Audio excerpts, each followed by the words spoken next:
Okay, Bible and Daily Lifers, we are in chapter 6 of Genesis as we are moving through the Bible, breakneck speed, going past the mountains and past the scenery and past the lakes and the forests at 250, 300 miles an hour on the bullet train. But we're catching a lot of stuff that's going on. So we're looking at it from 30,000 feet, 35,000 feet, looking down. You can see a lot and learn a lot from that position. Well, we're talking about Noah and his ark. And in chapter 6, we start with verse 15 here. And he said, so go make yourself, we're starting with 14 really. So go make yourself an ark of cypress wood, make rooms in it, coat it with pitch inside and out. Pitch? Right, that's going to be something that's going to keep the water out. Interesting. Pitch. This is how you're to build it. The ark is to be 300 cubits long. A cubit is about the distance from the tip of your finger to your elbow. 50 cubits wide and 30 cubits high. Make a roof for it, leaving the roof below and opening 1 cubit all the way around. So there you have some ventilation. Put a door in the side of the ark and make a lower, middle, and upper decks. So this is 3 decks. And I'm going to bring floodwaters on the earth that will destroy all the life under the heavens, every creature that has breath in it. Everything on earth will perish. But I'll establish my covenant with you, and you will enter the ark, the place of safety. Your sons, your wife, and your son's wife with you. And you're to bring all of these animals, 2 of all living creatures, male and female, to keep them alive with you, 2 of every kind of bird, every kind of animal. And you're to take 2 of every kind of food that is to be eaten, stored away for you. And Noah did everything just like God commanded him. So what's the deal with this boat? Is this possible that he could take all of these animals and put them on the boat and preserve life as it was on the planet? Well, it's 300 times 50 times 30 cubits. 450 to 525 feet, depending on how big your cubit is. 3 floors or 3 decks, and there's a 30 by 5 by 3 length, width, height ratio. And that would reflect modern advanced shipbuilding engineering. Wow, how did he know that? How did he write that? And we know the book of Genesis is as old as the book of Genesis is. So how could he possibly have known that in the day? And it would not capsize. It would be sort of this box design that wouldn't capsize. Even at 90-degree tilts, it would not capsize. And so this is 1,518,750 cubic feet, or 100,000 square feet of floor space, the size of 525 or 550 railroad cars. I like it when I go out west and I can watch these railroad cars go by, and there's so many of them. And you try to count them as they're going by, and you just lose count. So 500 of them. And there's an 18-inch window all the way around the top for ventilation, according to verse 16. Now, how did he know this? How did he know this? It has a lot of rooms. Now, a lot of these rooms are nests. A lot of these rooms are cages. They're the equivalent of livestock confinement. It's not a zoo where all the animals are out there, feeding in their habitat. It's temporary captivity, survival in relative health. And awful lot of the floor space is for animals. Now, what about this ark? Does this thing exist? Well, Josephus, the 1st century ancient Jewish historian, he said that it could be seen. Marco Polo in 13, it lands on Mount Ararat in modern day Turkey. And Marco Polo said in the year 1300 that it could be seen. The Archbishop of Persia in 1887, he said that he had seen it.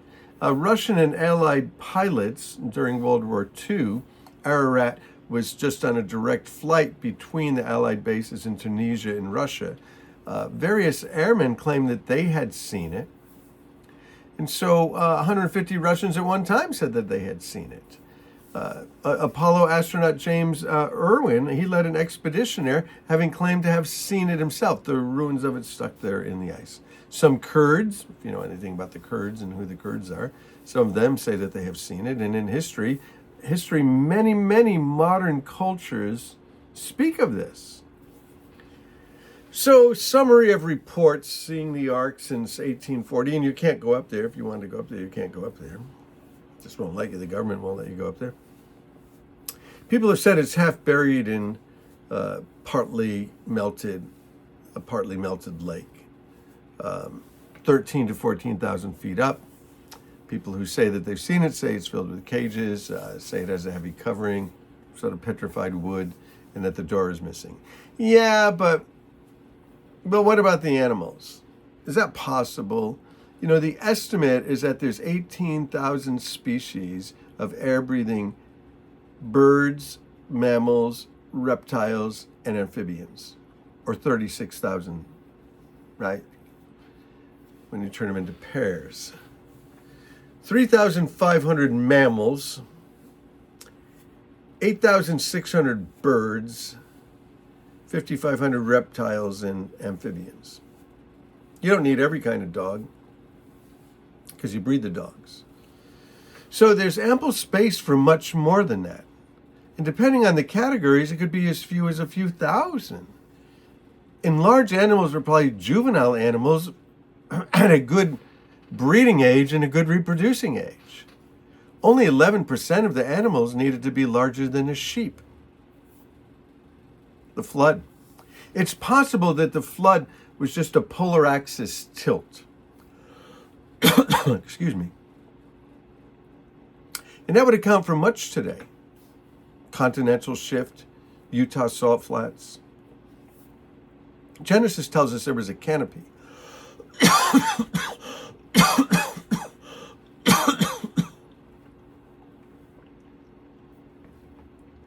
Genesis tells us that there was a canopy above the earth. And it tells us when the flood came that the waters above came down and the waters underneath released. Maybe it was volcanic eruptions, and 90% of the water could have just come from steam. You look at what happened in Mount St. Helens and how that changed everything so fast, so rapidly. Yeah, but what about dinosaurs? We know that dinosaurs exist. How do you get those on there? Well, dinosaurs are known as the terrible lizard. And discoveries of dinosaurs began in the middle of the last century. And apparently, these creatures no longer exist. Unless you count some of the creatures that have been seen, caught by Japanese fishermen in the 1970s. They caught this thing that was 32 feet long, 4,000 pounds, 4 fins. And not all dinosaurs are extremely large. Many are just ostrich size. And only a few are extremely large. The blue whale that's alive today is the largest whale and the largest creature to ever inhabit the earth. So it's not that large creatures still don't exist. They do. And most mammals reach their final size after becoming sexually mature, and reptiles, however, keep growing indefinitely. So very old crocodiles are very large ones. They just keep growing. And so lumped together, it used to be at the Peabody Museum. They've redone it. I haven't been down there since they have. But lumped together in the prehistoric dinosaurs at the Peabody Museum is one where it says that it was still living in New Zealand 600 years ago. That's Yale Museum. And so, very possible. Very possible. It certainly is plausible. You see, it certainly could happen. A boat this size, the ark this size, is a perfect aquatic vessel, and it certainly could have taken care of all of those animals. It could have been preserved and let out again. Completely plausible. Amazing. So we'll continue through the book of Genesis, and therefore we'll continue through the whole Bible by the end of the year. And we'll start to move a little faster, but we're just trying to lay the foundation in Genesis of everything that's going on there. So bless you guys. Let's continue to go through the whole Bible. Bless you.